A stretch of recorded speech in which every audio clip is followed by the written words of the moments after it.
Hello, I wanted to make a video of my first ever categorizer design. I've loved categorizers for a while now, ever since I got into them. Believe it or not, I pretty much used the same one I've always used, which was by Jonathan Peters. He's amazing with Redstone, and I used his categorizer and fell in love with it. Compared to other categorizers, it's my favorite for a lot of reasons. So this design actually takes the elements from his categorizer and kind of soups it up. So I give a lot of credit to him for the base design. But I tried to tackle some of the issues with the old design and make improvements on my own.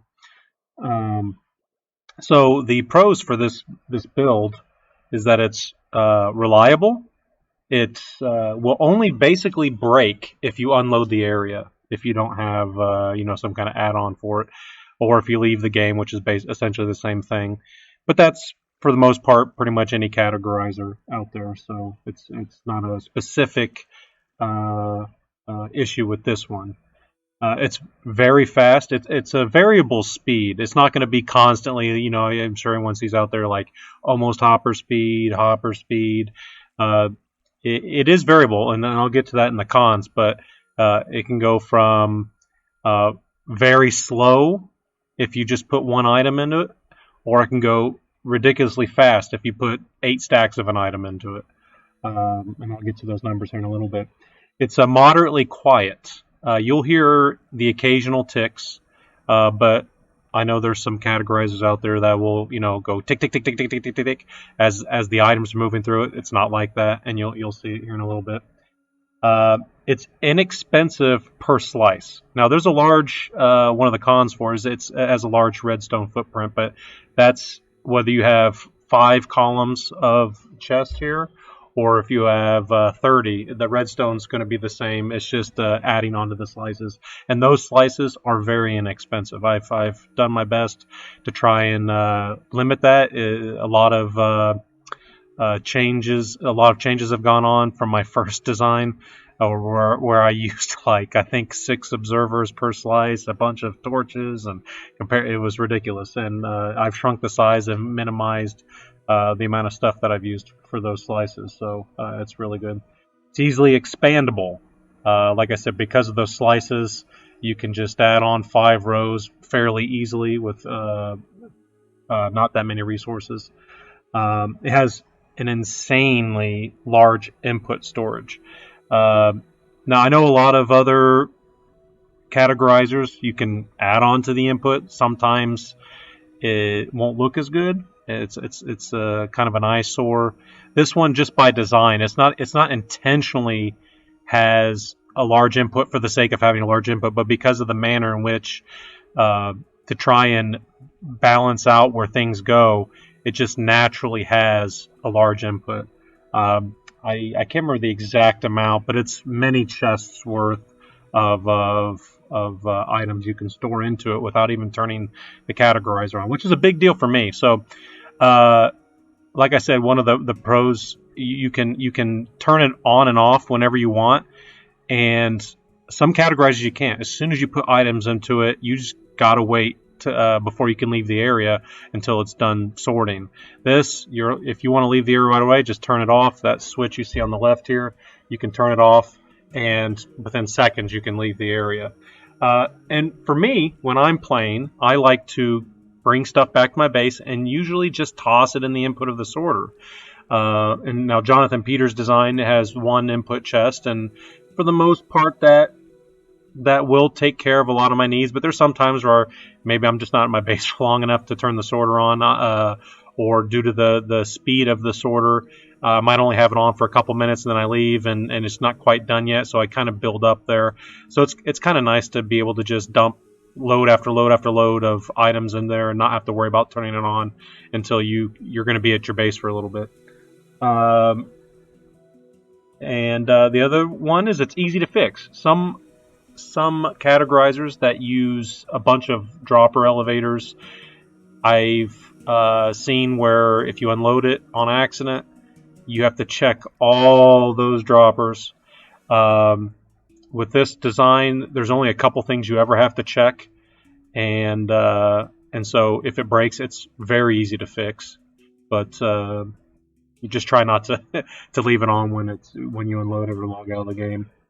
So the cons, the biggest con I would say is that with a single item, or it doesn't have to be an unstackable like a sword or something. It can be one stone block, and it just won't, due to the nature of how this categorizer works, it won't sort it quickly because it has to find where it goes and then it sends it down the line. So the more time you're spending looking for items as opposed to setting items on a line, it's going to slow the machine down. So for that, it's a con. However, that's usually not even a large part of the items I put into my categorizer. Every once in a while you'll have those single items, but most of the part it's partial stacks or several stacks of an item, and it does very well with all of those. That it's its biggest issue though, and it has that, like I mentioned before, that large redstone footprint, and you'll see it here in a second. It's fairly large, and the machine by itself is large. Now, to get the speeds that it's going to hit, it just has to be. It's the nature of the beast. You can't make something do what this does and make it tiny. So it's a trade-off, and I realize this isn't going to be for everybody. Some people might want a smaller categorizer that can be hidden, and that's great. Right now, this is just kind of an example of what a room could look like in your world. Depending on where you build it, you could actually hide it pretty well. But like I said, we'll see it in a second. You'll see how gigantic it is. And then, all right, let's take a look at the basis of it. So this is the first time I've used a water stream input. Usually it's a chest, and then the chest does everything too. But due to the speed of this machine, I needed something that could take items quickly. Because if you even have like a hopper or a dropper that shoot items out, it just wouldn't be fast enough to keep up with the machine in a lot of cases. So I needed something where I could just dump items into the line, and that would make it all the way to the machine. So I'll show you by just picking up all this stuff. You can see I set up a few columns here, and this will also give you an idea for just the sheer size of the input. So you just come here. I know I have no body on my character here. Chroma Hills doesn't like, hasn't been updated, I don't think. Just drop a bunch of items in there.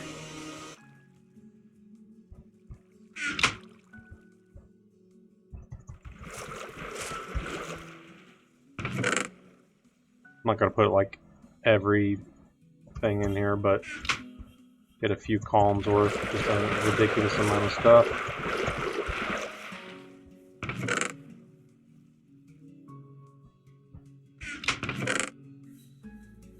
This is my light chest, everything that's kind of related to lights. My food chest, everything that's food related. And I'm already like well above like 2 chests worth of stuff.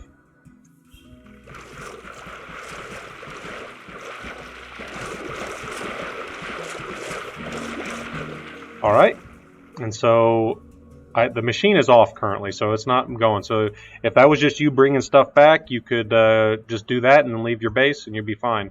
There's also an overflow chest. That's actually one of the pros. It does have overflow protection if something fills up, or if you don't have an item categorized, it'll go to the end, including unstackables.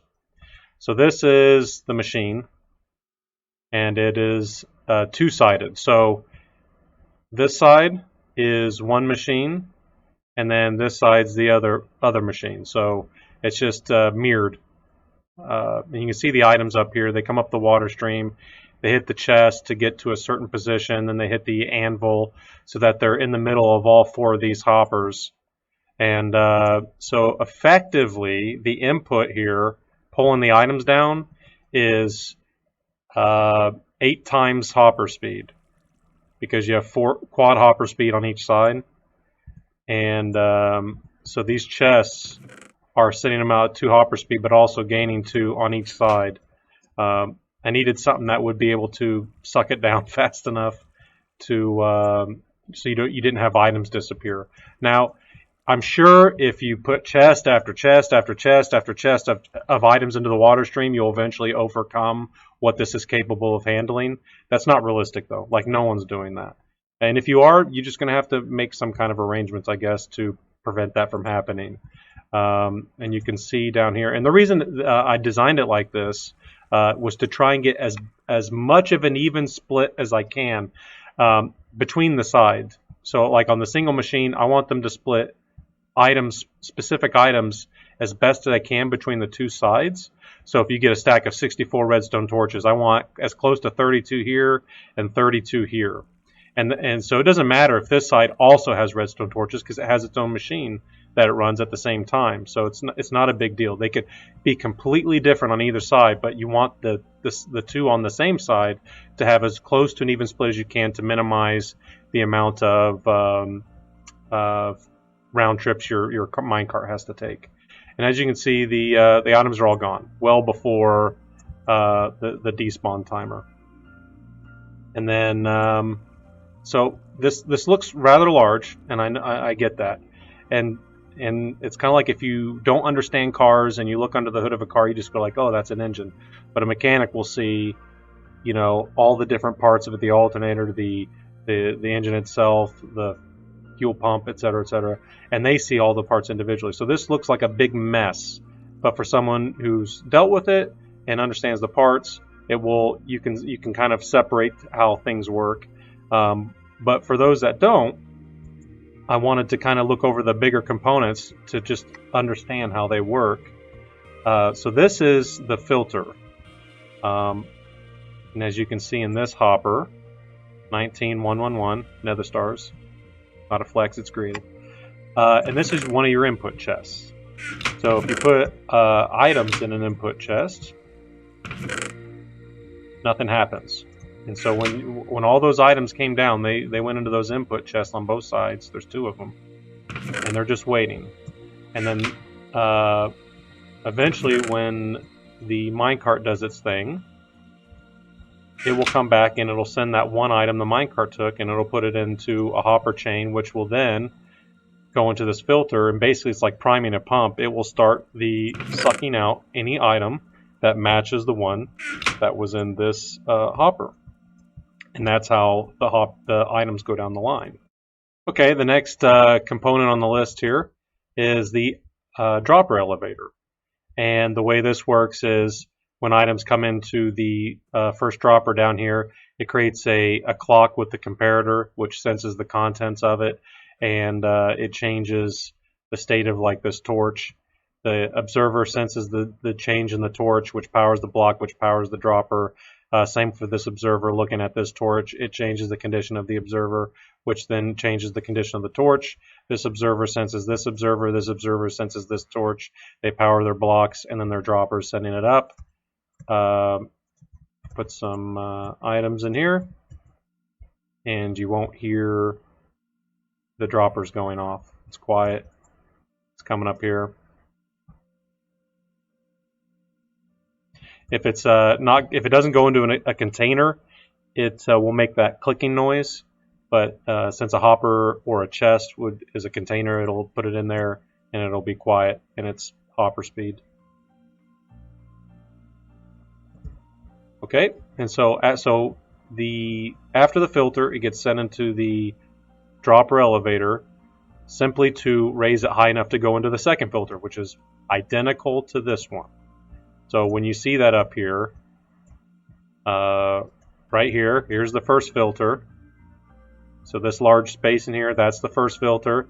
Here's the dropper elevator. Here's the second filter. That takes up a large portion of the machine. And it's the same thing on the other side. A lot of the other overlapping redstone and stuff are just these single lines. So when you can kind of like visually see that inside the machine, you know, big filter there, dropper elevator, big filter. The rest of it's not that bad. I do realize that it looks pretty complex, you know, overlapping and stuff, but we'll get to it, especially in the tutorial. And here's the slice over here. This is the other component. This is as small as I could get it. I reduced it by quite a bit over my original design. I think my original design's over here. It's Yeah, it's pretty large. Uses a lot more observers, torches, comparators, etc. Big footprint for the slice. So my final design here, it uses a lot less materials compared to that other one. You put your minecart track through here. This is where the minecart goes through. The reason I put a redstone block here was to show that it won't interfere with any kind of power. And that's important because in order to power your track, you could either, not have power track. I usually like to go at max speed all the time as much as I can. That way it's faster. But this doesn't interfere with anything. So if you have a very long sorter, it's not going to be a problem with having power track in there where you find it hard to power it without interfering with something. So yeah, your track would go here. The way this works is your minecart comes under here because it grabs that item it's looking for. And these are the index chests. In the index chest, you would have something inside of them, one item really, and as something that you want to sort in this column. And if the minecart comes by and it has that item that it's looking for, it's actually looking for jungle wood planks, it'll grab that item out of there. And what happens is the contents of this chest change. That's when the observer notices that, and it powers this block below it. When it powers this block, the dropper, which will have an item in it, I don't know, maybe there's already one in it. Yeah, there was already one in it. Will power this dropper and send the item over here. Now, because the contents of this dropper are empty, this comparator will turn off, which depowers this block, which depowers this repeater, and unlocks this hopper. Because that block is depowered, that torch lights up, which powers this block, and depowers this torch, and depowers this repeater, and unlocks this hopper.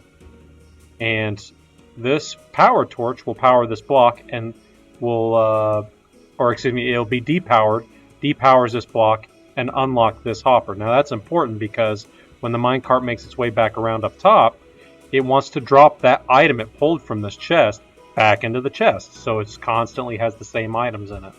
And so it needs to be unlocked, so when the minecart comes back, it drops it back in there, and then the minecart goes back to the beginning and start the sorting process. And this redstone on the back is where we reset the droppers. So after you make a change, see everything turned off. See, this is no longer activated, this is no longer locked, and neither is this. So you could put an item in here, and it'll drop into there. Your line, this should go into the chest. Yep. Same up here.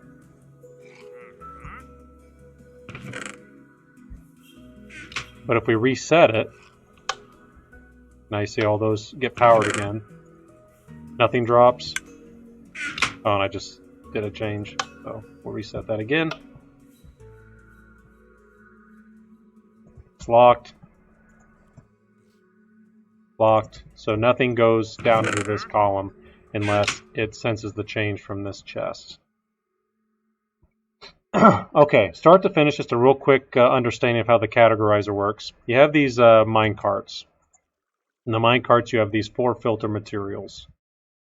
And there's a launch signal that sends the minecart based on the contents of this chest.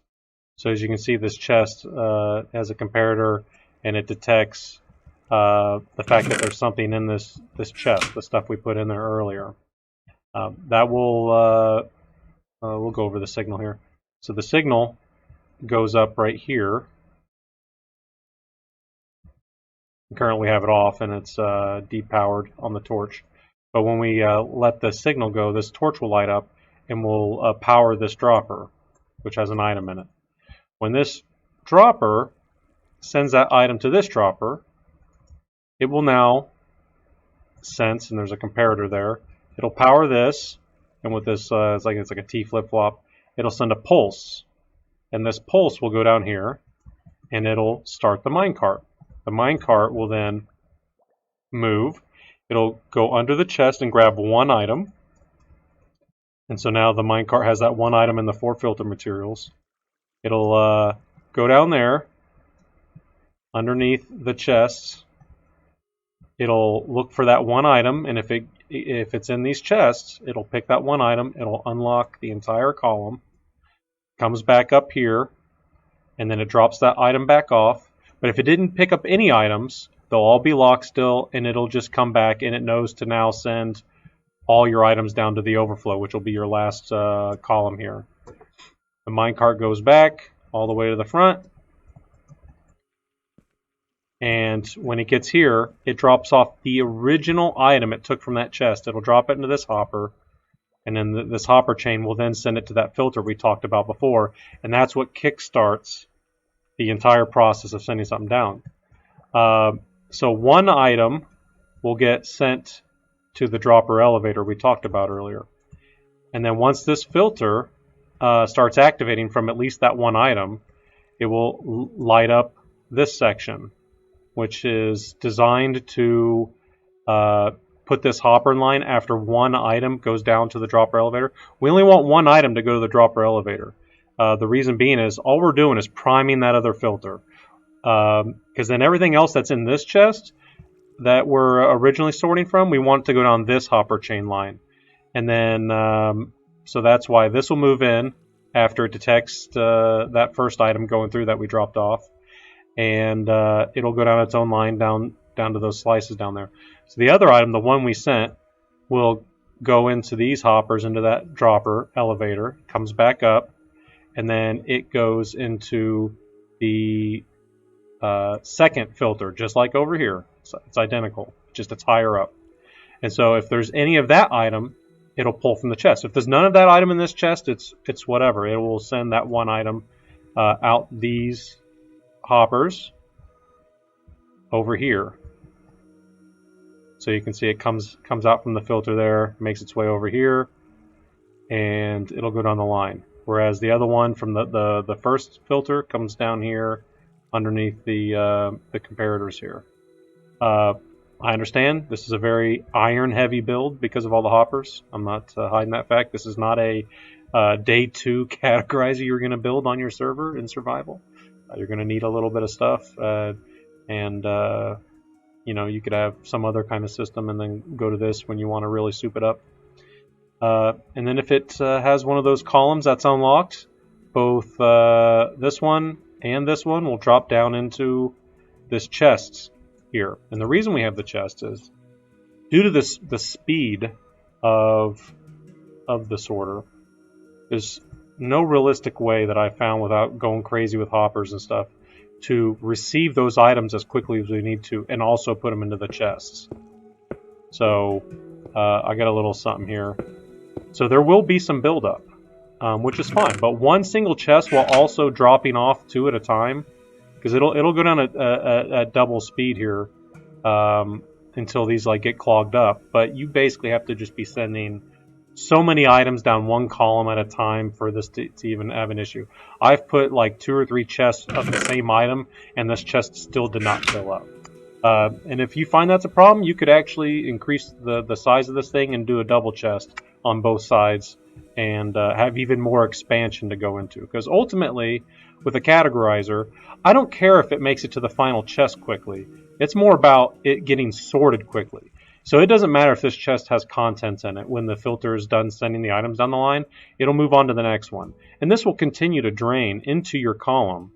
But I want the sorter to get done as fast as possible. And so I don't really care if it clogs up in this chest a little bit, because it will, with time, at hopper speed, work its way down to the bottom, because eventually it goes down to single hopper speed. And so you'll get like double into your top chest, and then like you'll get single everywhere else.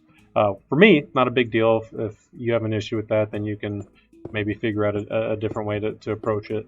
And you know, if anyone wants to improve any part of this design, I'm all for it. Because I am no master of redstone. I had a lot of trial and error and trying to understand how things work and stuff. So yeah, and then once the items are sent down the line here from the filter, this line is just sensing when items are going through this hopper. And then it combines with this one up here, which is doing the same thing for the other hopper chain.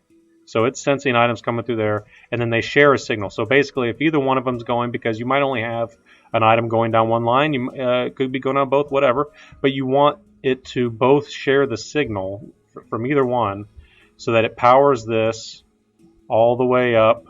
And this is what resets your system. So it powers this dropper to send the item back to the starting one, and it also holds a signal on top of the block of your torch to prevent it from lighting.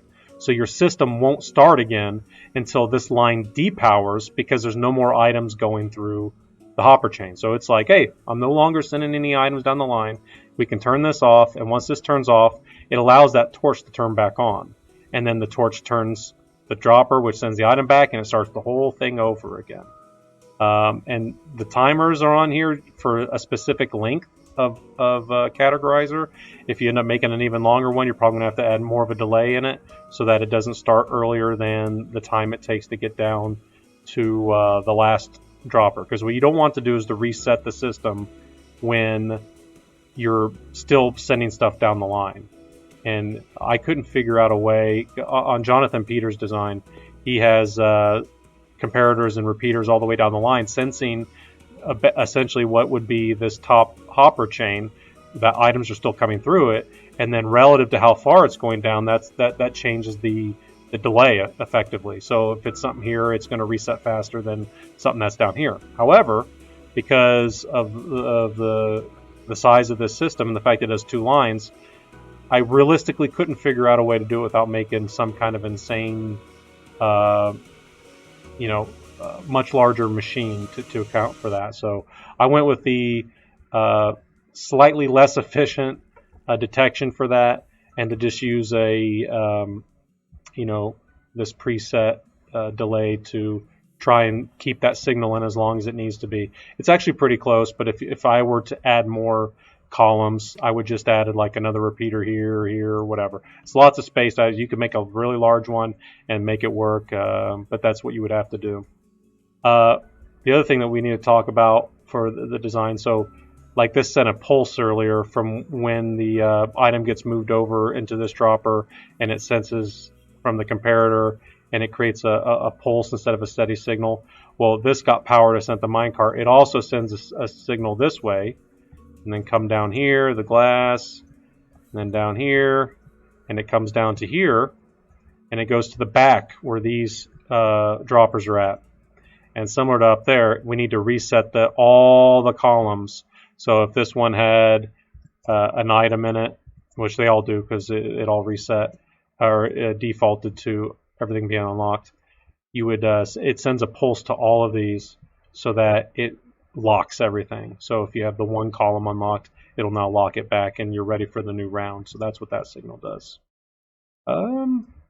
Aside from the inlet and like the locking device, that's pretty much how the machine works. Everything else is just like, the input, effectively how you get it to the chest, and the locking. This is the switch to turn it on and off. It holds a power to both of these redstones, which prevents these torches from turning on.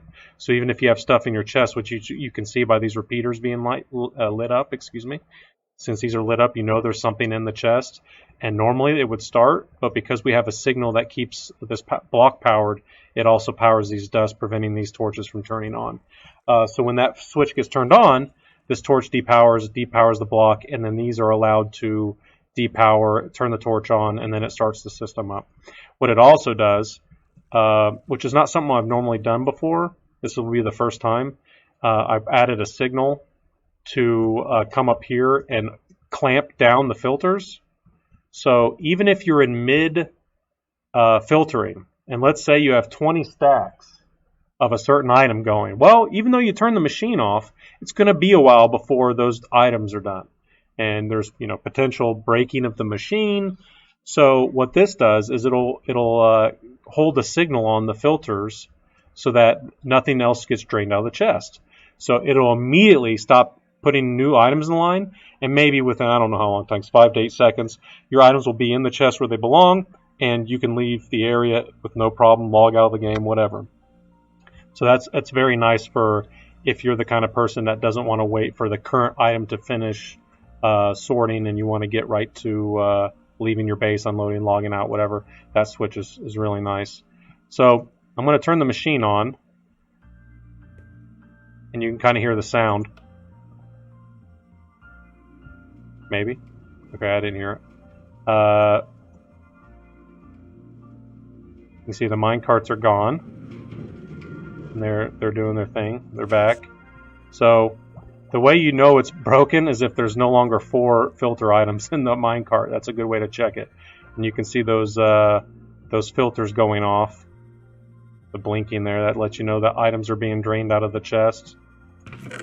So we got redstone repeaters here, as well as, if I can get there. I missed it. But so if we go to the output here, so that's it coming back. The other side's doing the same thing. It doesn't necessarily have to be the same items, but it's also sending them. And we can check, see how it's building up here, but it's also draining out. And if it moves on to another item, it's going to lower it. You really just have to overpower it with, like, I want to say like 3 or 4 chests before the double speed won't be able to keep up and fill it. And then you still have these hoppers to fill up before it becomes too much of an issue. So it's just unrealistic that it would happen, but just something to be aware of. So I set these things up. There's another component to this that I wanted to talk about. So if you see from the secondary chests, they have this hopper chain that go to the first chest. What I wanted to do, because initially one of my early designs involved the minecart going under both chests and trying to take the same item out of it. There was a lot of issues, like, well, what if the second one was the one with the item, etc. So I wanted to, when that chest becomes empty, it would then depower this hopper and allow items from this chest to flow to the first one, so it could start the system again. So that if you have some kind of small imbalance in between the chests, it'll allow it to flow to the first chest and start the system up again. But it will only do it if the first chest is empty on both sides. And one of the issues I had in the design was trying to prevent, so like if there was one item in the first chest and a stack of 64 in the second chest, it would start the sort, and it would send the one item through. The first chest would finish, and it would detect that there was no item in it, and it would start depowering stuff. I had a crazy timer over here. I got rid of that. But then this chest would, in addition to doing the filter and sending it down here, would start sending items to the first chest instead of sending them down this line like I want them to and finish that stack out. What would happen is that item that you just went to detect and send it down the line, the first chest now has those items in it, and it has to do it all over again. So I had to figure out a way to hold the pulse until it was done sorting. So as you can see here, you got this torch on the side of the second filter that while the second filter is going off, it'll hold the signal in even if that chest is not working. But that still wasn't enough. So I had, coming off of this dropper, I wanted to, as long as there was an item in it, that it would sense it and power this line going down, and then that's what meets up there. So it holds the signal on there as soon as the machine starts. And the reason for that is because there wasn't enough delay between the first item getting sucked out and before the second machine started, the second filter started and started applying this signal. So I needed something in the interim between when the chest went empty until this started, because after this stops, that means this chest is done processing that item, and you can move on to the next item. That's fine.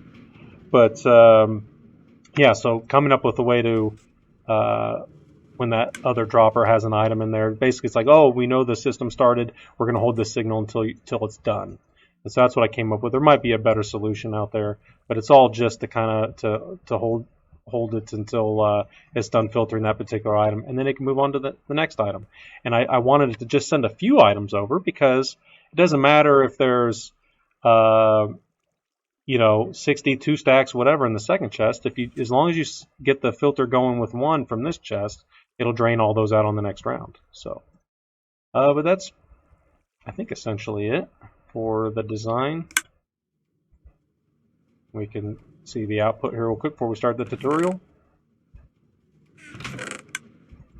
Or see, it's been putting a lot of items in.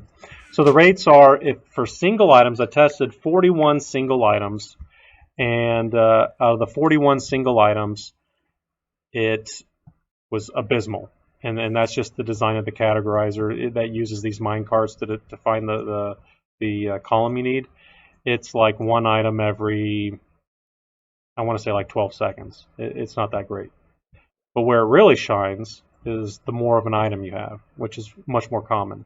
So I did another test with 41 different items, but stacks of 64. And it was moving at 3 items a second average, which is faster than hopper speed, mind you. And then I wanted to test the best case scenario, which is like one item, so all these like powered rails, like a half a chest of powered rails, and it moves closer to quad hopper speed at that point. I think the test I did, it was doing around 9 items a second. Hopper speed is 2.5 items a second, which is what most categorizers max out at, just due to the nature of they have a single line and they can't possibly. I mean, I know there's ways to cheese it, but none of them utilize it. Hopper speed is effectively their limit. But this one theoretically gets up to close to 10 items a second for long sorts with like a single item, just a lot of them. On average, I would say the normal things you would be sorting would be a blend of the second and third test with a very few of the first test sprinkled in, where you have a couple single items, maybe a lot of partial stacks, and then a handful of stacks you have more than one of. I mean, it's going to all be based on what you're doing. But so I would say average, it'll probably be in the maybe 3 to 5 items per second for an average thing you drop off of, which is fairly good. So to start a tutorial here, I wanted to give because I know how important it is, where you want to decide where your chests and stuff are at, and to build it based off of that dimension-wise. And so I wanted to give a visual of where you're going to start building based on how you want it to work in your base. So there's a lot of flexibility when it comes to this. There's nothing that says you can't have a hopper chain. Instead of this going into this and down into here, you could move it back so that the machine is not above your sorting system like this, or it's not above your chest room. So if your goal was, I want to move all of this over so that this is on the end of the machine, and you can open your roof up more, whatever you want to do, you can do something like that. It's going to cost you a lot of hoppers. That is feasible. Same goes for height. If you just wanted to add height to it, you could just add more hoppers to the top of this and go up. So so these dimensions are going to be relative based on where you want your like bottom chest to be. So in this case, I think I'm like 1, 2, 3, 4, 5 up from the ground based on this design, because this is where one of your machines is going to be. It's going to be a mirrored on the other side. But from this middle hopper that goes into your top chest, that's where I'm starting, and that is 3 up, 5 back, and then 10 to the left. That's where I start my build. And from there, we're going to start with the first filter. And so you're going to put your blocks like that. Glass there, stone, or you don't have to be stone bricks. Whatever your other building block is, just can't be glass. Hopper into that, hopper into that. Then you're going to get rid of that temporary block. Get rid of this. And from there,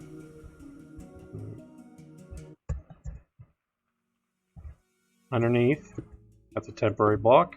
Go 4, 2, 3, 4, 1 to the side. We're going to need lots of redstone. Yeah, why not? Okay, redstone, redstone, repeater. Oh, comparator. And then dust up to here. And that's what locks the second hopper there. And from here, we're going to put a temporary block there.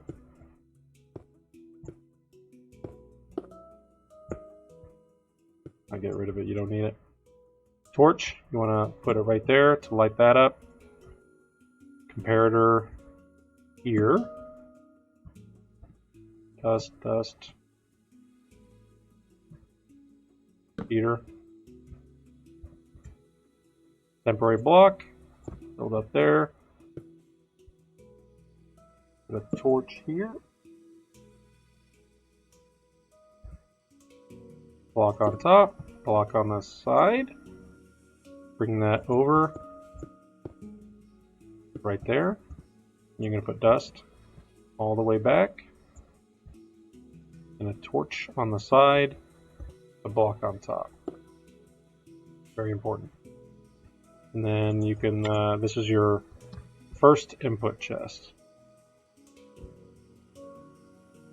Doesn't matter the direction as far as like where the front's facing. And just like I showed you, I'll just use those nether stars again, why not?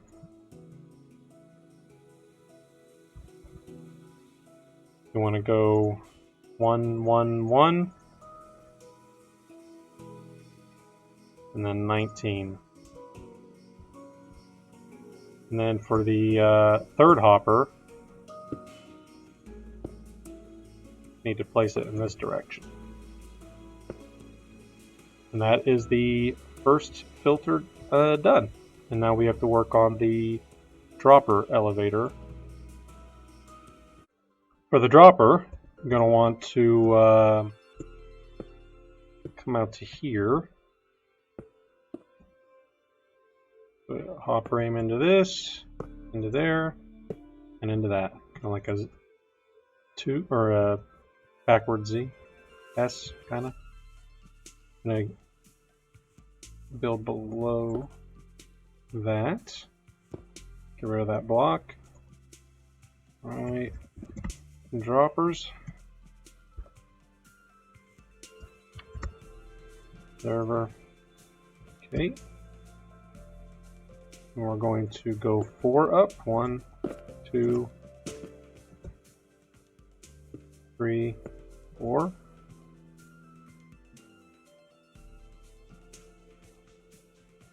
Block there.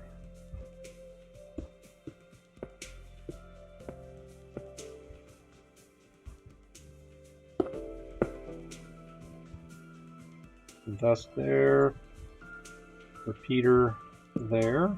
Block on top. Flip around. Put a comparator there. Then we're going to go dust here with a block on top. Another block here with a torch. Block on top. And a block on the side with dust. Technically I don't need that block, but it's fine. Then you're going to put a torch on top of here. And then that's when we need the observers facing that torch. I'm going to put blocks up here as well. And then for aim to the top of this torch and put an observer. Torch on top of the observer. Okay.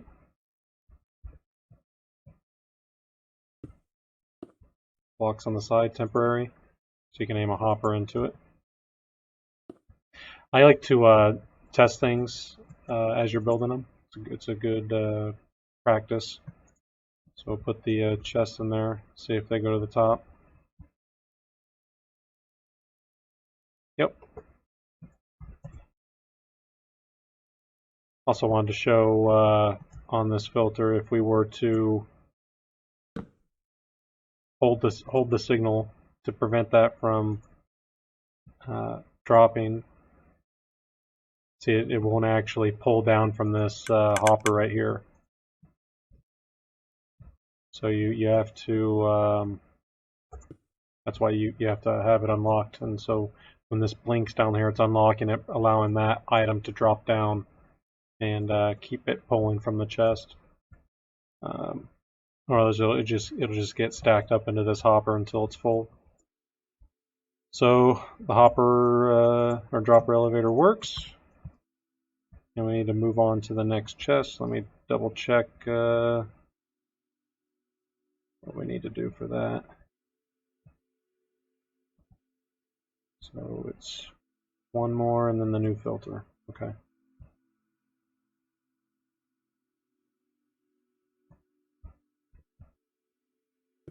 So that's the one more hopper. That's the hopper starting the filter.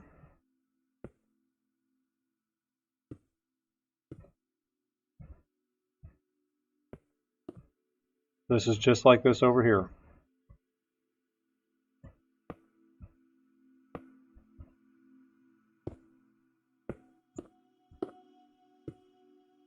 Hopper into that. Temporary. 2, 3, 4. Just there. Heater.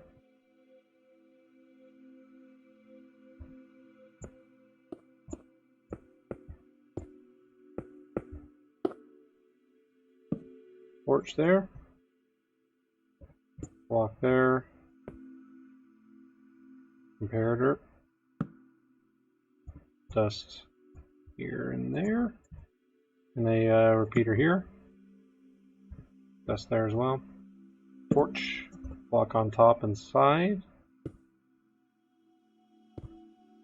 Then bring the blocks all the way to the comparator on top of it. And dust back here. Torch on the side with a block on top.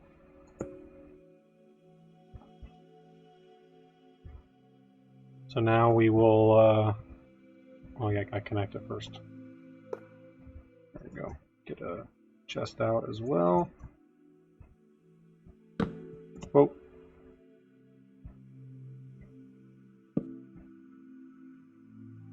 And we'll add our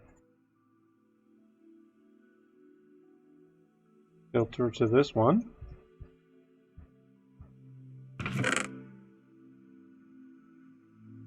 Put a dropper into there. You'll need this later, but I just put a hopper face into that first filter. We can test this out. One dropper in. Actually, I didn't have the second hopper set up, so they're all going to go this way anyways. This is not normal. Normally you would just send the one across and the other ones would go that way.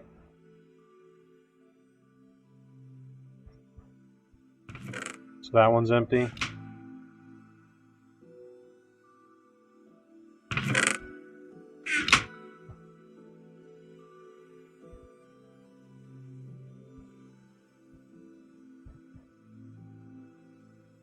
Oh wait,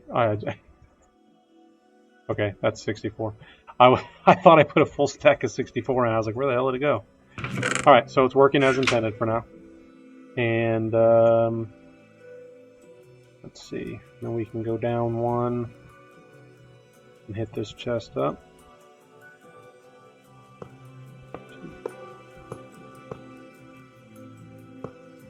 That's the line that sends items to the first chest when the first chest is empty.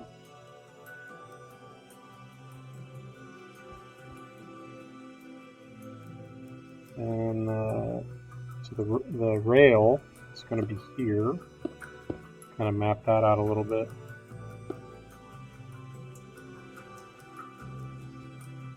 And we're going to need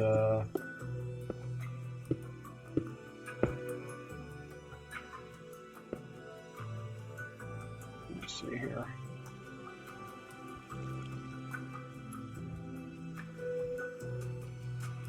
Two, 3, 4, 5, 6, and on the 7th.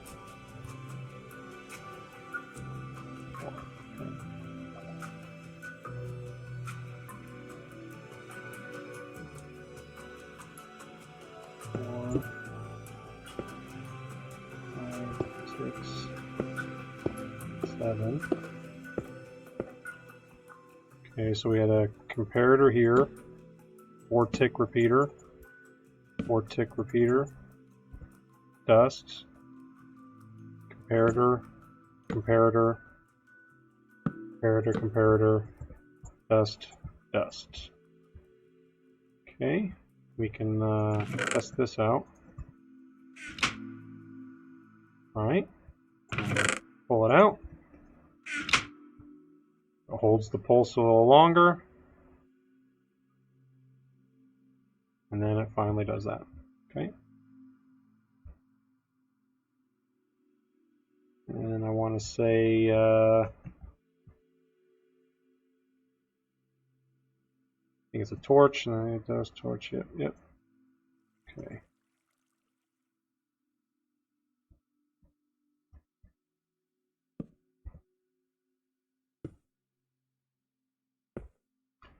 And blocks on each side. I'm going to put dust there, torch there.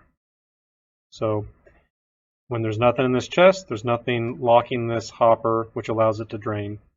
But since there's currently nothing in this chest, and if we were to toss some items in here, it'll send it to that chest, and once the items hit, signal will catch it, and now we'll lock this chest from draining anymore.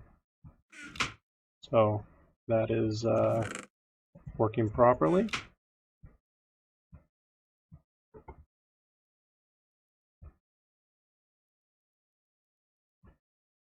And then just want to make sure I get these dimensions right here.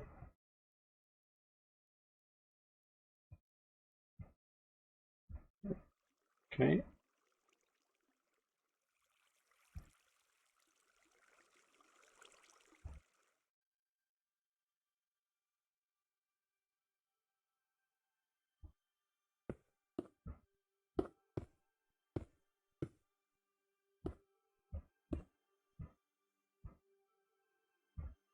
Torch there, dust, dust there. So this is what starts the with the droppers.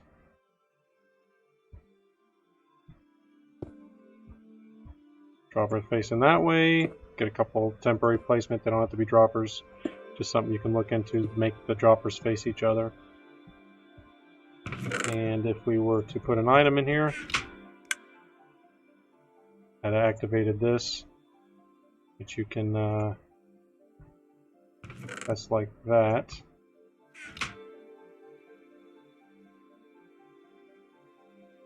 Once it finishes there. Probably should have started off the bat. So we got one item in there. There, I just shifted it over. And you can put an item in. I don't think it'll cause any issues right now. Eventually we'll have a block there. If you're it doesn't have to be there, but that's like one of the easier spots to hold the power to prevent it from going.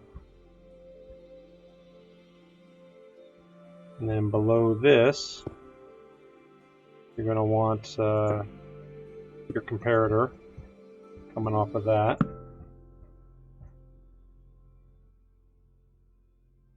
If we were to have an item in here, block above and below. Rid of that. Dust. Block above. Block there. Yeah, I didn't need that. I don't think I need that. Yeah, I needed that. Let me double check, just to make sure here.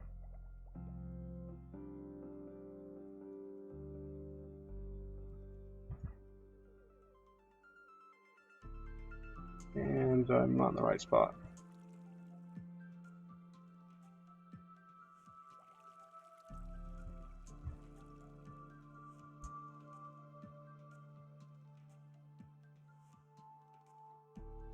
Oh, it's just the top one. What am I doing?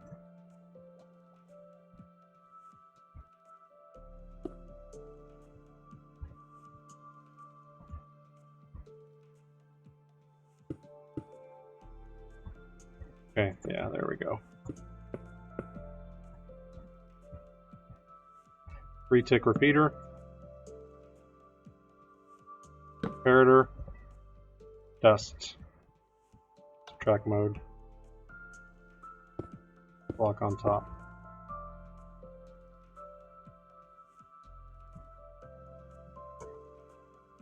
Take the items out. When an item goes into it, you'll get it just a pulse. And that's what we want.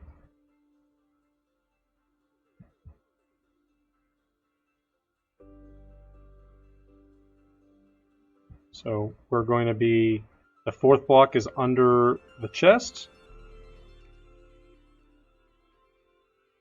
So that's 1, 2, 3, 4. That's where our minecart's going to start. And this is where we have to power the rail starting from here. So as you can see, this is where we're at right now. We got to put dust here and then have the power signal come down to the minecart here.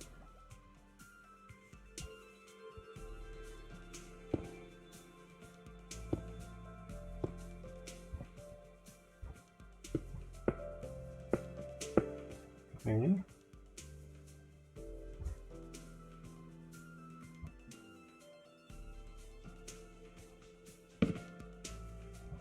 Four ticks.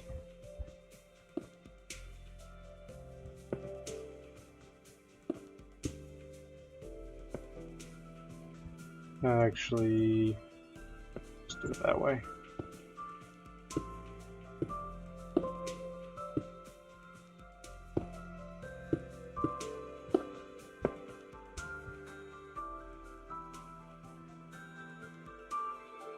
Okay.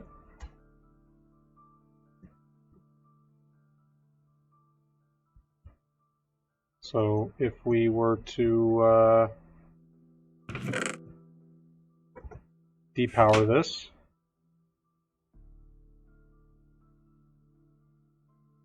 okay, now if we were to have an item in the system, should see a blink there. There it is. So that's working. That means the minecart would have gone and started the system up. And then we would reset it. Get glass. So you can still open the chest. Redstone dust, dust, repeater.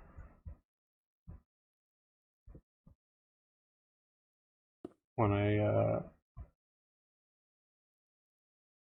block there,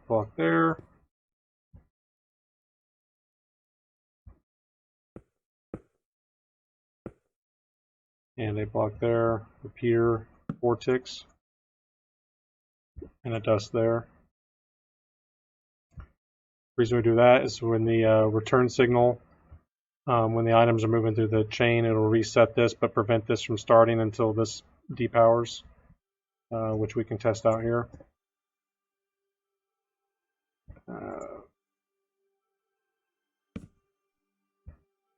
Okay. So we currently don't have any items in here, but so if we have an item in there, once I take this torch away, you see it's been reset. It's no longer in here. Take the torch away, depowers, and then it started the system up again. And then the signal comes in from the items transferring down, and it's reset again.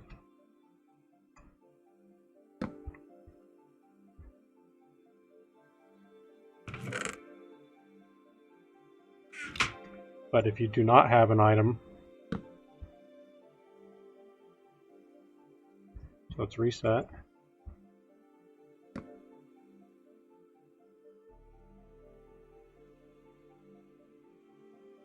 Still stays off, so it doesn't actually start the system up again. Okay, let's work on the piston down here. Couple blocks there. Get rid of that. Peter 4 ticks. Put a block under here.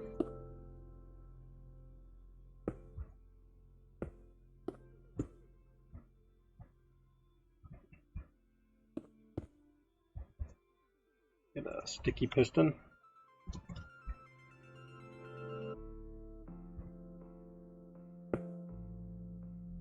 Okay. And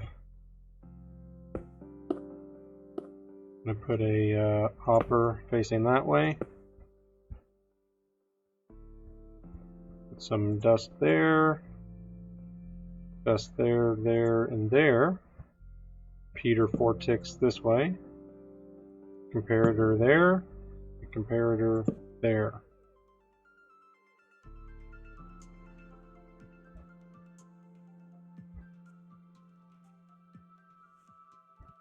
And so now we'll test it by,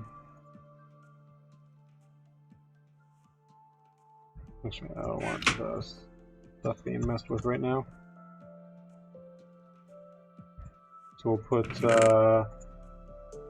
16 items in there, and we'll start the system off.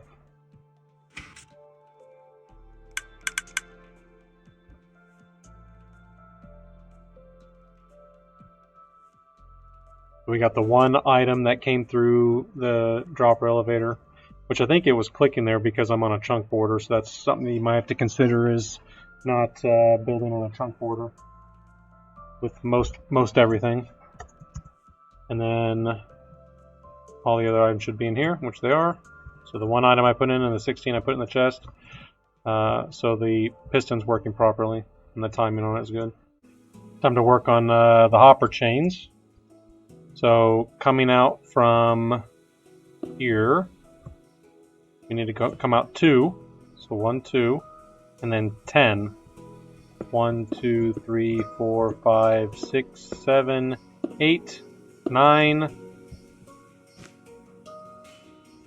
10. As you can see, it lined up. This is the start of your first slice. I'm going to erase all that.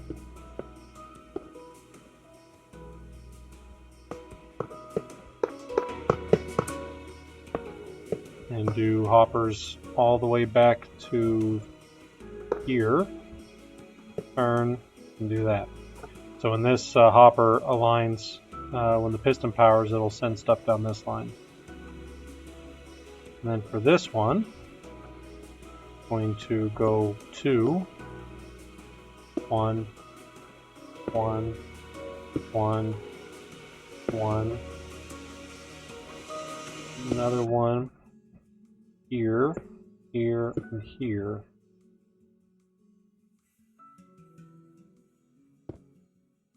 And then like that.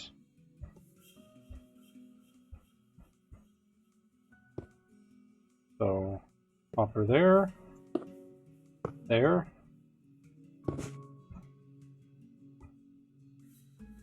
there, top of this one,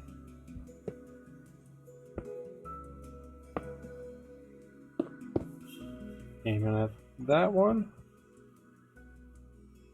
that one, that one, and here's the last one. Boom. I know it's annoying, but To do it in survival would be even worse. And then since we already have it set up here, you'd have another hopper there. Alright, so now it's time to determine how many slices you want. I think my original setup was 12 with overflow, so we'll do that just to showcase that. For that, we'll go 2, 3, 4, 5, 6, 7, 8, 9, 10, 11, 12.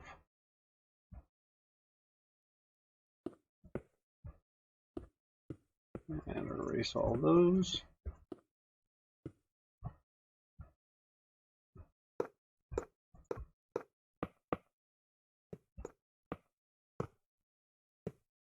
Okay.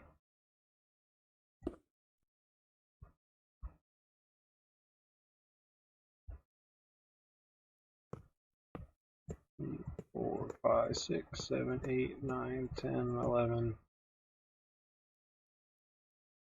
Just because I like chest being the same direction. Chest on top of here. And you're going to put hoppers, oops, in the back of these chests.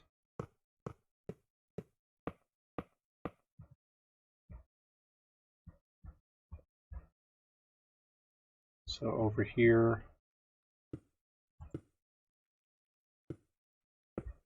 like that. Destroy those.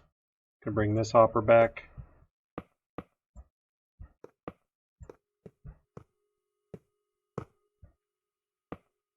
Okay.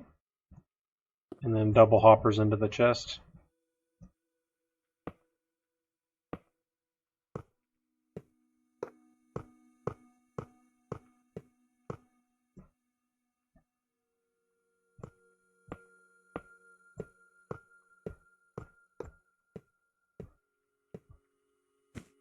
And get rid of those. Should be all aiming down in the chest. Yep.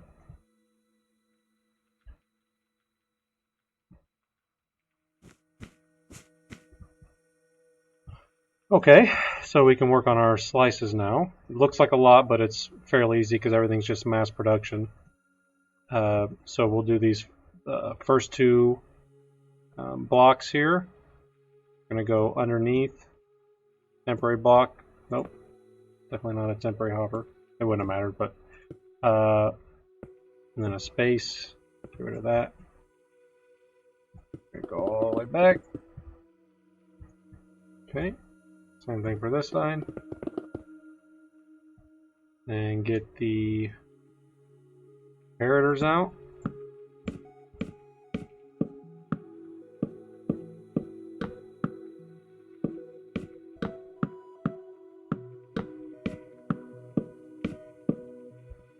Temporary block. Bring these over. Torches.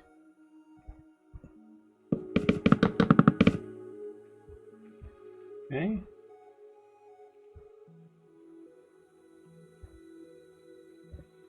we're going to have blocks here. Or block here. It's the rail's going to go here. Chest is there.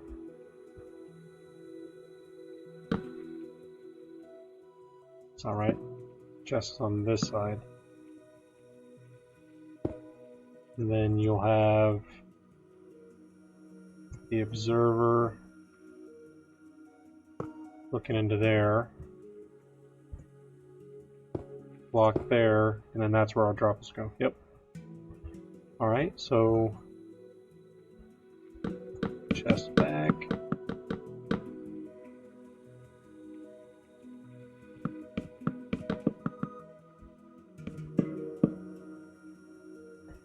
Okay, observers. Aiming up into the chest. You definitely want the power to be sent down here. And blocks. Transfer those to the droppers we're about to put in.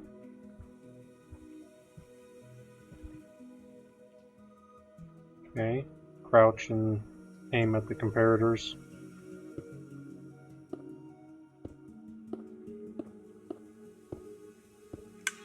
Oops.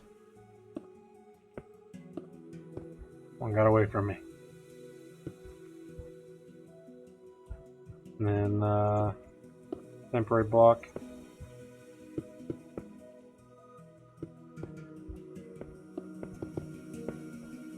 Right, come underneath here.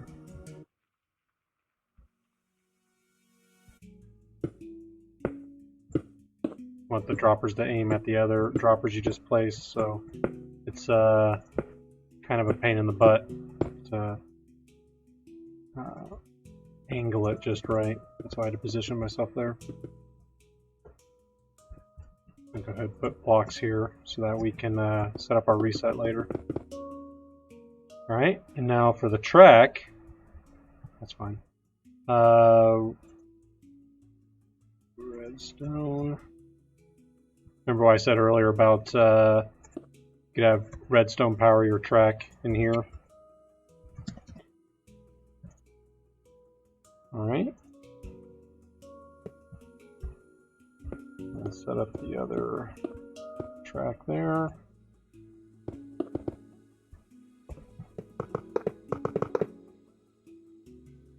It's good.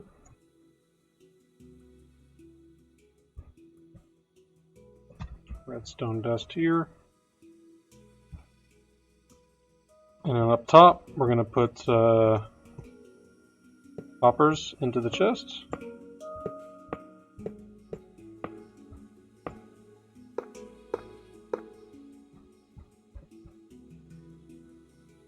Then blocks on top of these torches.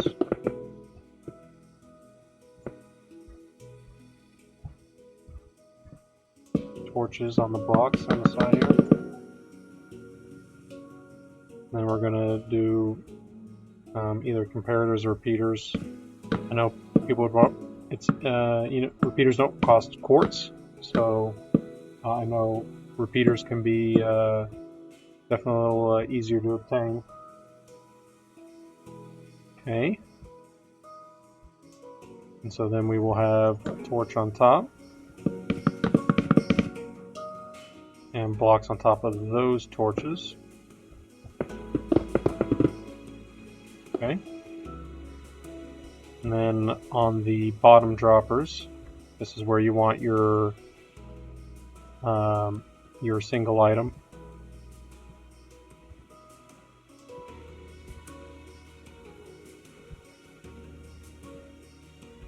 It honestly doesn't matter which one you put it into, because we're going to test it here. You can have a button or something to test it with. Main thing is, in each column you need at least one, or you need one rather, not at least one. You don't want more than one. So we can get a button here.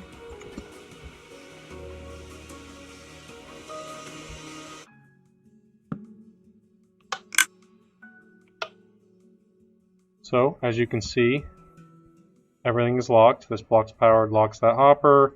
This is locking that, that's locking that. Everything's good. If we change the contents of a chest, everything depowered. So, unless I messed up something on a different one, they should all work the same. And if we reset this, it should go back to lock. So, it's pretty good.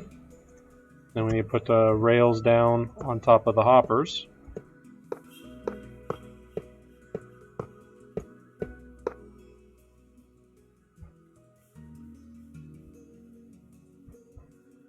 And then from here, you don't absolutely need to do this, but it's just like a depending on how long your sorter is, you could have one redstone in the middle, one in the end. Doesn't really matter. Come out again, over to, where's the glass? Glass right there. Block right there. So you can do the block in the middle. That would be shared by both sides if you do both sides of the machine. Not required, but you need a certain amount of timing for when, especially with this last chest, if it picks up an item, you need a certain amount of distance to cover before it gets up to this other hopper, just so it doesn't get there too fast. I think there was an issue if you did it like right here. I can't remember, but and for this, might be able to get away with. Let me try this out. Save on a redstone block.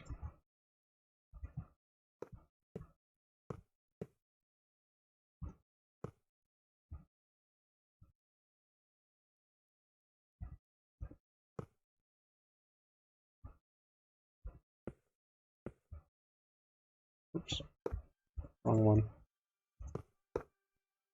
Yep, looks like it works. So this one would actually power both sides for these rails. The corner there. So yeah, the minecart comes through here, hits this, and then goes up across the hoppers here. All right, now let's finish the track. Put another redstone there. 2 more blocks. Redstone block there. Block up like that. Don't have to use glass, but I like to do it for the top of the hoppers. And that.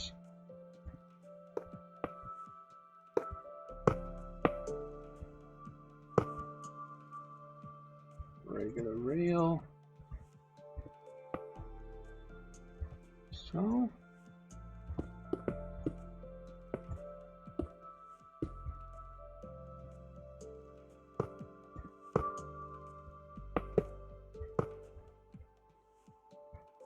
Let's just do that one, I guess. Redstone block.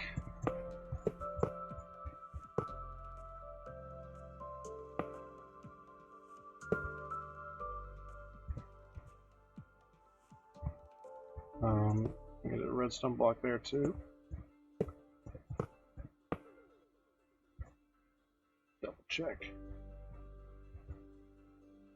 Yep. Alright, so that's where our hopper minecart would go. Now on the return, it actually needs to be curved rail. I think I found something down here, didn't need that block.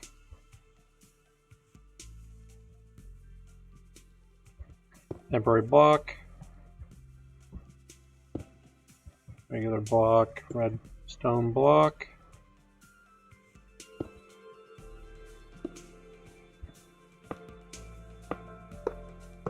More railing there. Ah, did it again. Regular rail. Temporary block. Come up like that.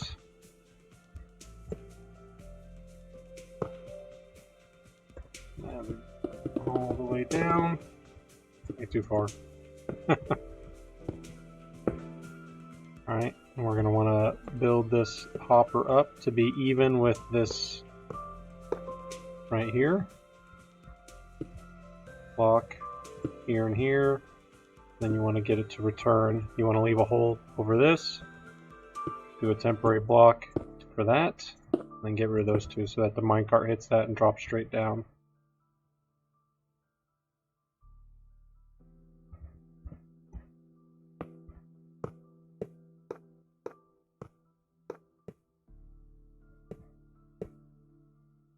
And, pick that and do a redstone block there.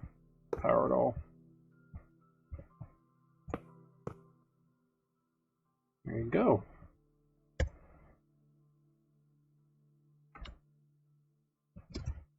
Do a test run.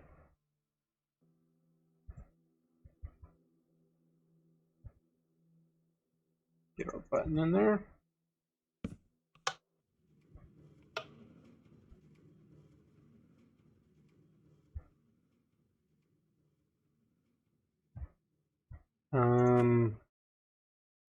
Okay, I guess I guess that doesn't work. My mistake.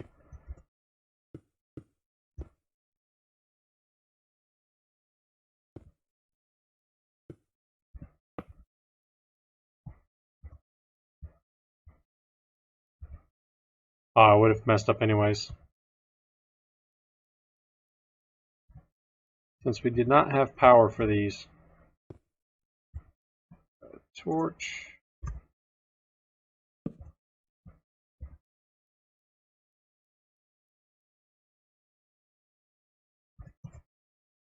Alright, see if this works now.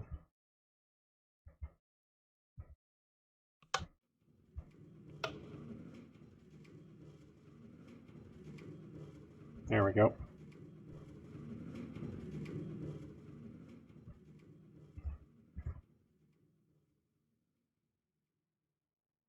Put the filters in, 1111, and we're going to put a single item in there. I'm going to manually start it. Grabbed it. Shouldn't have found it because we don't have an index chest set up yet. And there it goes. It sent it through the system. Should be on down here. There we go. Next, need to work on keeping the signal in while this filter's going. Put a torch there. Temporary block. We need some glass so that we don't power those hoppers down there and lock them. Heater 4 ticks and some dust. Okay, so when that filter's going off, it'll hold a signal preventing this stuff from resetting and allowing the chest to drain prematurely.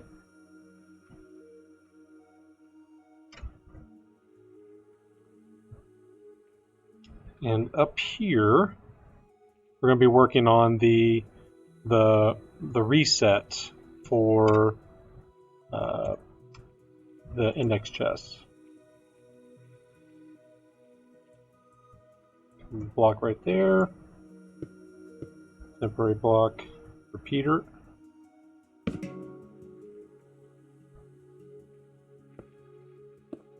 Block up there. Get rid of that. Temporary block.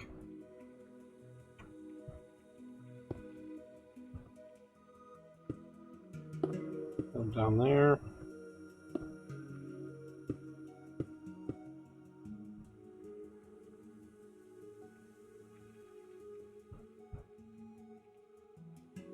We should be able to,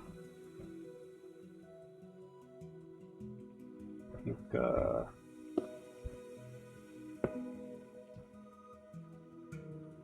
it's going to be glass there. Memory serves.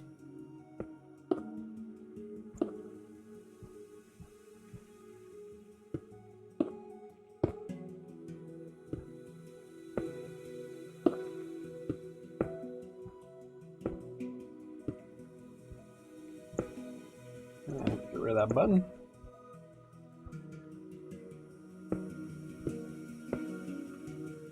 Oh, I'm getting rid of the wrong one, aren't I? Aren't I?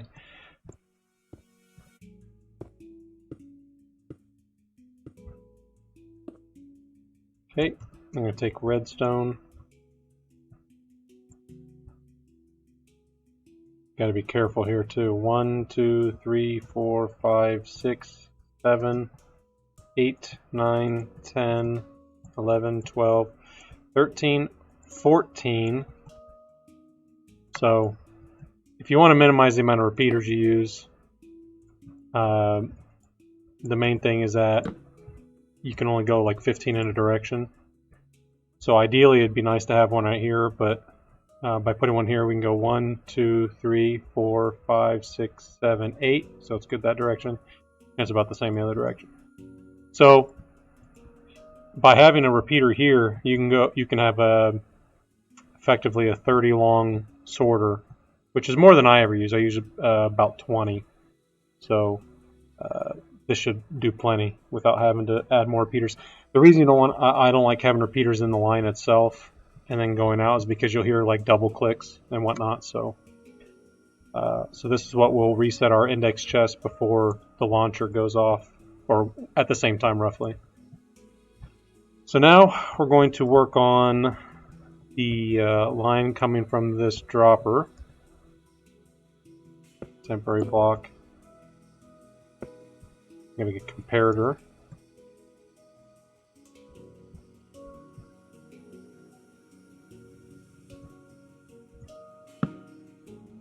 And another block here. Temporary block. The dust.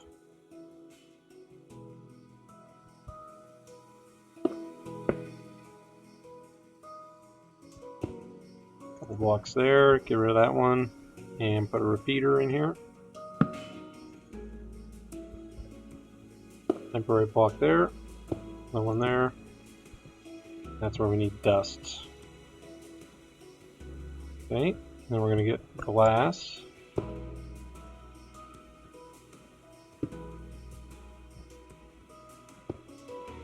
Carry that redstone signal down.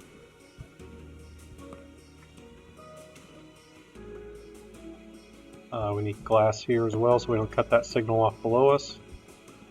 And we're going to do repeaters. Just the normal one tick. And then here we're going to put a block on top there. And a couple glass. And then dust, dust, dust. And so that's what holds the signal once the machine starts to hold it off until the filter with that torch holds the signal here so that it keeps everything off until everything's ready to reset.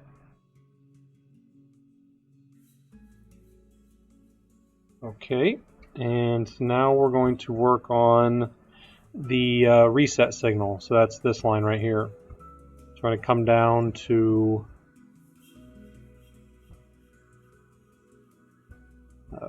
this line.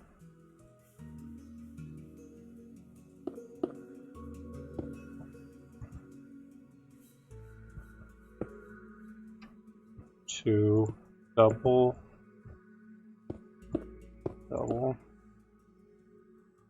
Okay. We got a block there. Comparator here.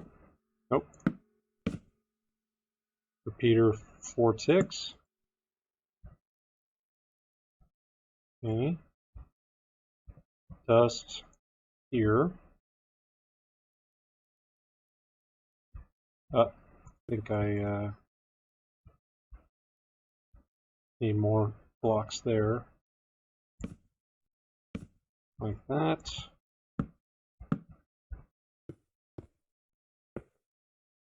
And a block there. 2 more. Repeater, 2 repeaters, both 4 ticks. And then we need to build up to this one. All right.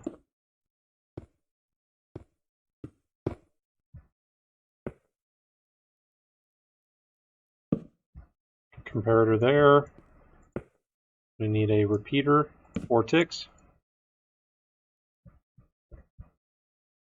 And then put a block there. Temporary. Put a dust there. All right. So as you can see, this hopper and this hopper, if they detect any kind of items passing through, either one of these will combine and have a singular output signal. Doesn't matter one, both, or one or the other, or both of them. They'll both do the same thing. Okay. And now we have to get the signal up to try and meet with this line over here.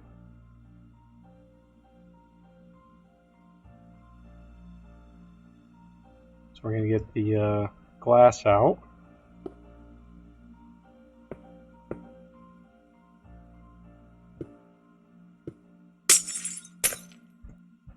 Some dust. And we're going to get 2 more blocks going up. Some dust. And then 2 more as well here.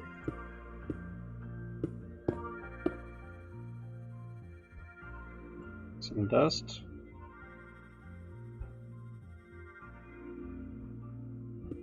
And we should just be able to connect these up.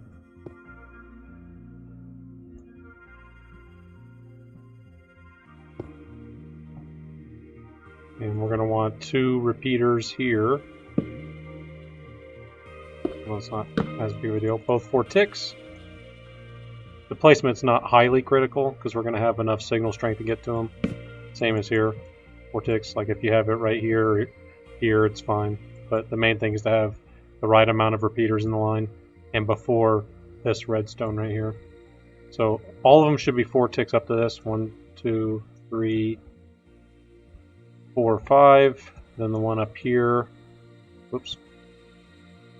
And the one right here should all be 4 ticks.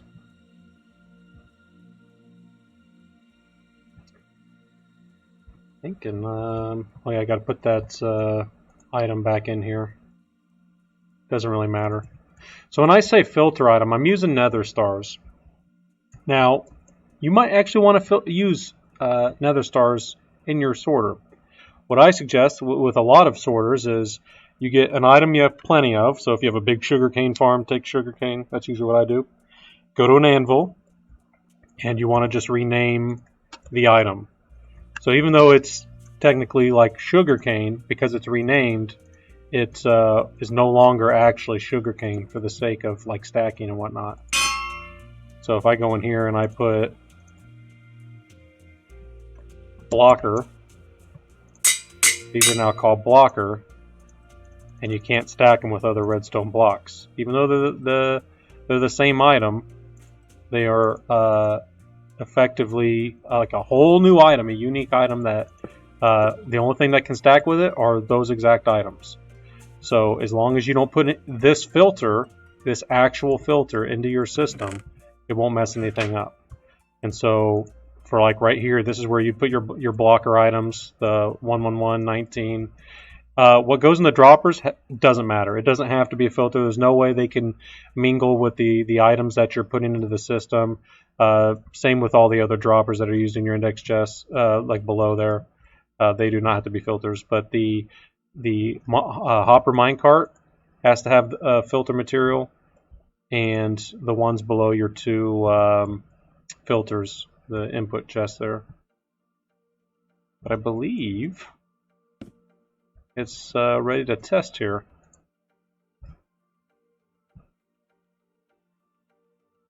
Okay, I found a mistake on my test run. It's missed a block right here.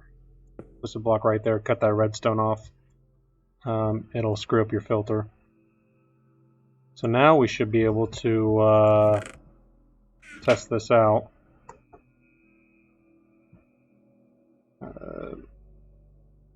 Split that and that.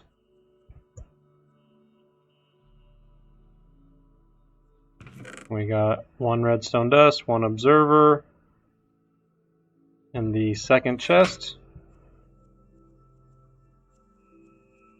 So I'm going to split these evenly, or as evenly. Same up here. It detected the second column. Let's make sure the minecart still has 4 material in it. You can see it's draining the observer, draining the observers. Observers are coming down here. So once the observers are done, it should move on to the redstone dust. Sends off again. We'll see this hopper when it drops it in there. Boom. Okay, now it should be sucking the redstone down. Yep. There it goes. So it's just a matter of setting up your index chests. If you want, however you want to group things. And I usually put, like you can see over here, item frames, and to let me know what my index are. So it's easier to go back there. If you do the double system, the double machine, like I did over here, even if you follow the tutorial again, it's going to be a little different. And I'm sorry, I don't feel like making the entire mirrored machine, but it's this entire build. It's mirrored, so it's going to be so things that are pointing this direction on this side are going to still point this direction on this side. Not because it turns left here, it's going to turn left over here. And I mean, it could work, but in some places, but it might cause issues in others. So you just have to kind of think about which direction you're going with things. And like the railing, right? It's going to look something kind of like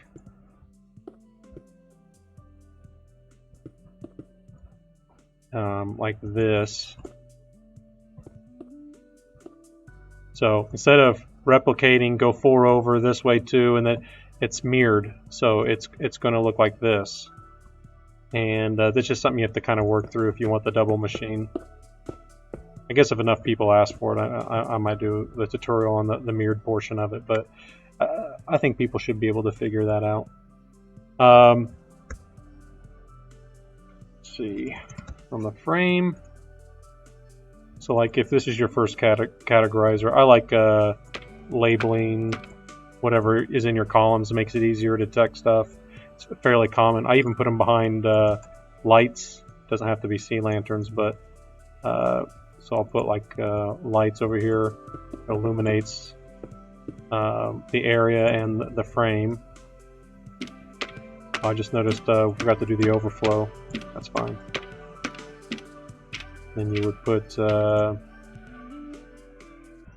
like I think I said, like if I made redstone my second column here, all the redstone components. For the overflow, you would just do, let's see. I know it's not the same direction, but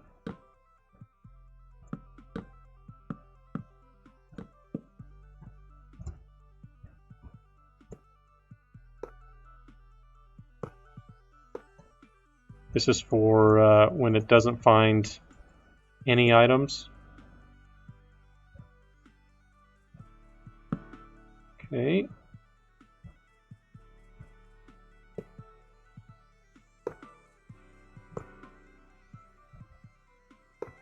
Let's go straight down.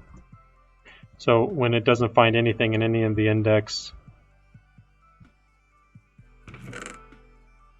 like an anvil,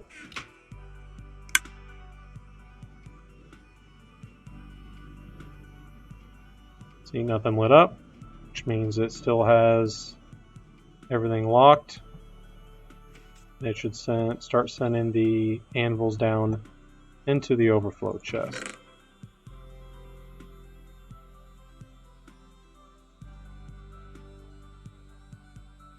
There we go. You can see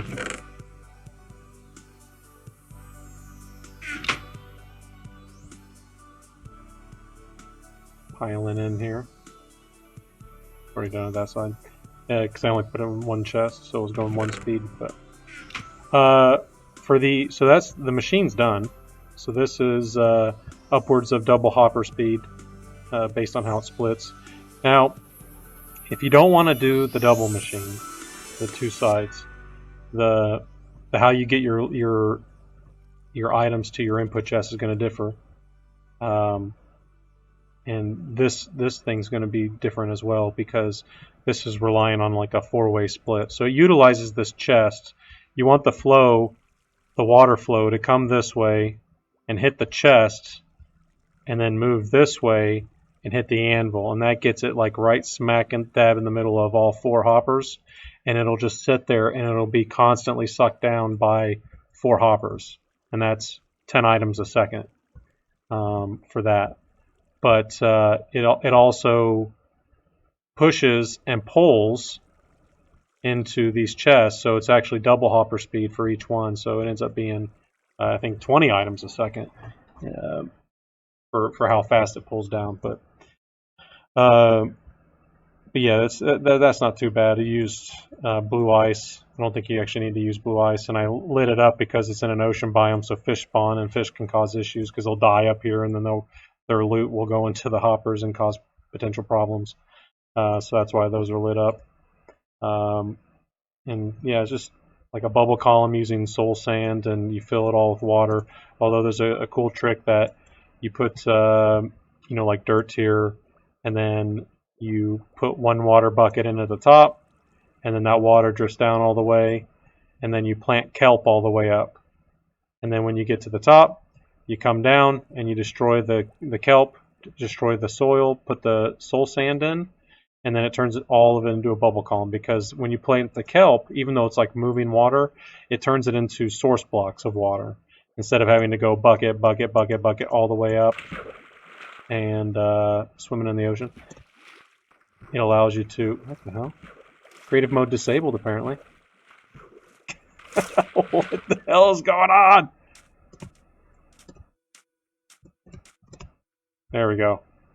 All right, don't judge me based on that, because that was pretty bad. Yeah, so that's where my water stream comes from in here. It's just soul soil, so when I toss it in, the items go up into here.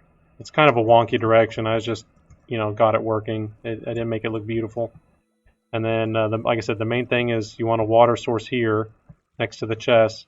So when the items come in, you have something like a button or a gate that stops the water flow from going either direction. Items continue to slide on the ice. They go here, they hit the chest, and then they slide into the hoppers or the anvils, prevents them. And you also want glass panes to allow the items to be on the very edge of the blocks. Works well. I haven't had any issues with it yet. And then you got your hoppers into this chest. I went ahead to save on hoppers. I put a double chest. It also increases the storing capacity I was talking about earlier. I mean, you add up all these hoppers and these chests, and it's just an insane amount of items you can store without ever turning your machine on. So for the pausing of the machine, I actually will show this because it's a little more in depth than a water path. But wherever you want your switch to be, and I like using redstone lamps. I'm gonna do this on the fly to show you if how to troubleshoot it if you don't do it right. So generally, you want to start off with a torch because you want to apply power. You want to apply power when it's off so that it prevents it from turning on. Because we need it to be like over here. We need it to be powered on this block. Now that could be based on your redstone tower. What torch ends up being up here? Maybe you don't use a torch here, but that's just something you have to figure out. So we will come here.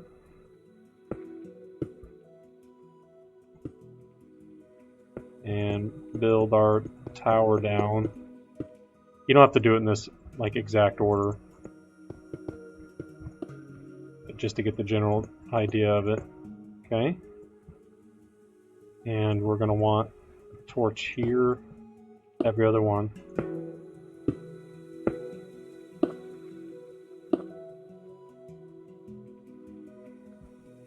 This is where scaffolding will come in handy.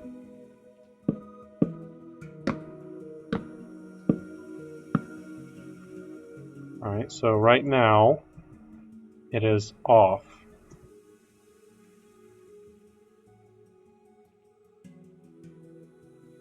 Okay, so we can do this a couple different ways.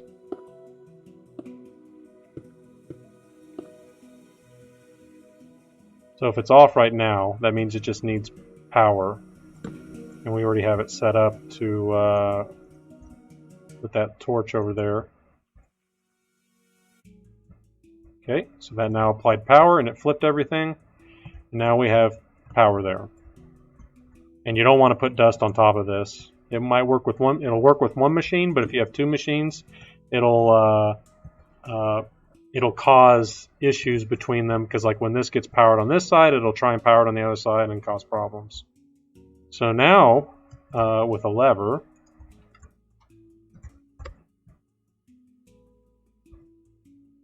put a lever there, and you know you can hide this.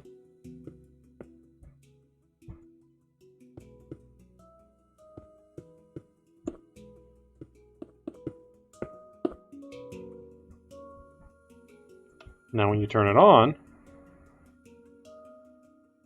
should be depowered. Now, there's nothing in the chest, and I can show you here in a second. I'll turn it off. But if we put something in the chest, put rails in there, it's not actually turning on. And the reason for that is because we still have a power signal that's preventing this torch from turning on. And as soon as we come down here and turn this on, now it goes.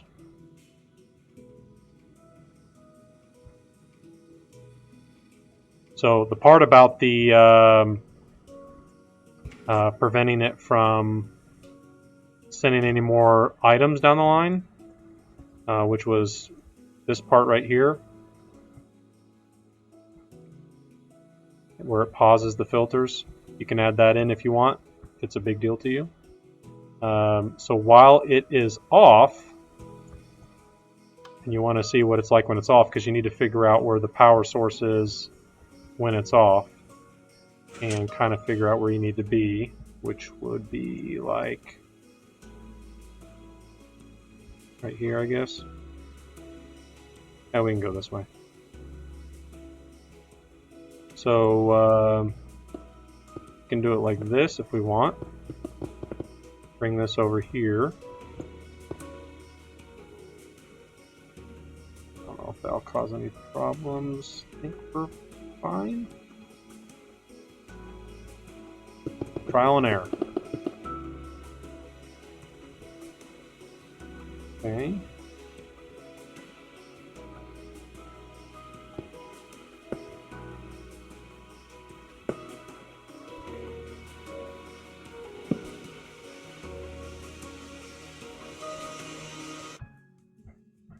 And then we'll put a torch there.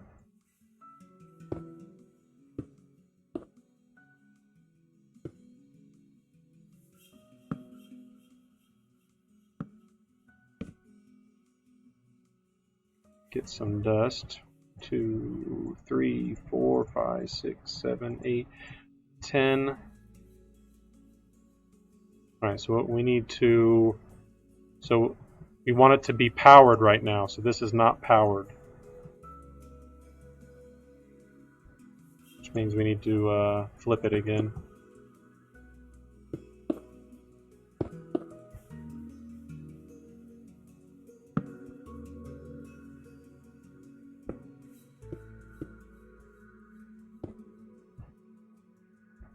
Alright. Don't think that's causing any issues. Don't need that. So none of this should really impact anything. We can test that out. But then you want to send a signal to the other side as well, up here. So we can Leave that.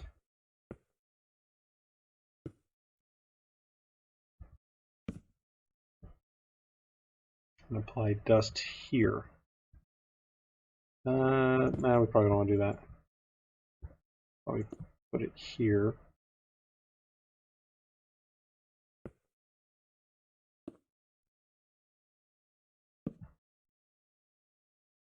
Okay.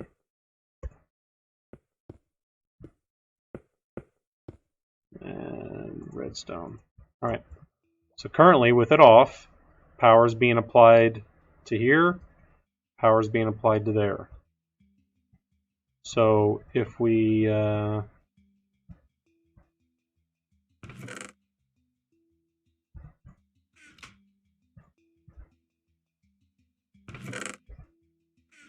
currently off, we'll split the observers.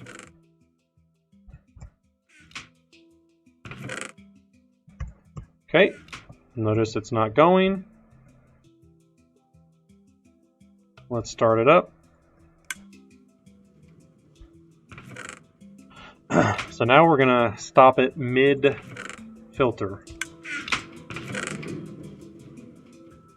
All right, so it's going.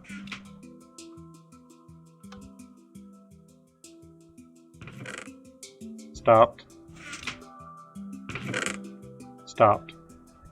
This one barely even got it. I don't think it might have got one out. And it shouldn't cause any problems. Just turn it back on. The minecart's going to have to go around again. But yeah, so within seconds, you can leave the base, and it's no problems. Don't think there's any issues at this point. Thank you for taking the time to watch my video, and I am up for any kind of constructive criticism. If there's something I can do better, make it more compact, increase its efficiency, whatever, just let me know in the comments, and maybe we can make this even better. All right, thank you.